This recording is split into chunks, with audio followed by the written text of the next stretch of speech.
मधुमक्खियों का हमला जानलेवा भी साबित हो सकता है। अकोला जिले के खेत में काम करने के दौरान ही मधुमक्खियों ने किसान परिवार पर हमला कर दिया, जिससे गंभीर रूप से जख्मी एक महिला की मौत हो गई, जबकि 7 अन्य लोग जख्मी भी हुए।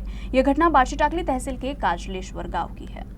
अकोला जिले के बार्शीटाकली तहसील के काजलेश्वर में एक खेत में कार्यक्रम का आयोजन किया गया था। कार्यक्रम के दौरान निकले धुएं से पास के पेड़ पर लगे मधुमक्खी के छत्ते में आग लग गई, जिस कारण मधुमक्खियों ने पवार परिवार पर हमला कर दिया, जिससे रेशमा पवार समेत उसकी 2 बेटियां, सास ससुर और अन्य रिश्तेदार समेत कई लोग घायल हो गए।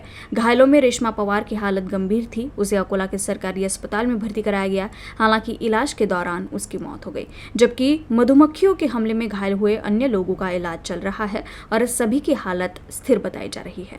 स्थानीय पुलिस ने घटना के बाद जांच शुरू कर दी है। घटनास्थल पर पहुंचे स्वास्थ्य विभाग और पुलिस ने लोगों से खेत में काम करने के दौरान सावधानी बरतने का आवाहन किया है।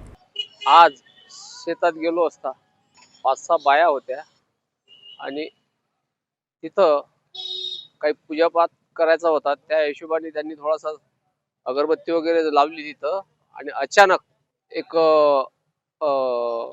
मधमाशांचा झुंड आला आणि त्या झुंडीमुळं त्या जेवढे तिथं बाया होत्या यांच्यावरती अचानक त्या मधमाशा येऊन पडल्या आणि भरपूर चावा घेतल्या आणि बेशुद्ध पडल्या। त्याच्यानंतर तिथून आम्ही लगेचच बार्शीटाकली येथे त्या पेशंटला आणलं। तिथे त्यांनी तात्पुरता इलाज करून त्यांनी सांगितलं की अकोल्याला घेऊन जा, पेशंट सिरियस आहे।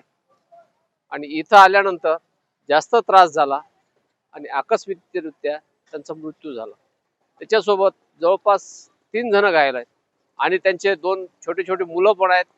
ते थोड्या नॉर्मल होत्या, परंतु त्यांना बार्शीटाकली येथे इलाज करून त्यांना घरी पाठवून दिलं आणि 3 बाया इथं सिरियस आहेत। एकाचा मृत्यू झाला।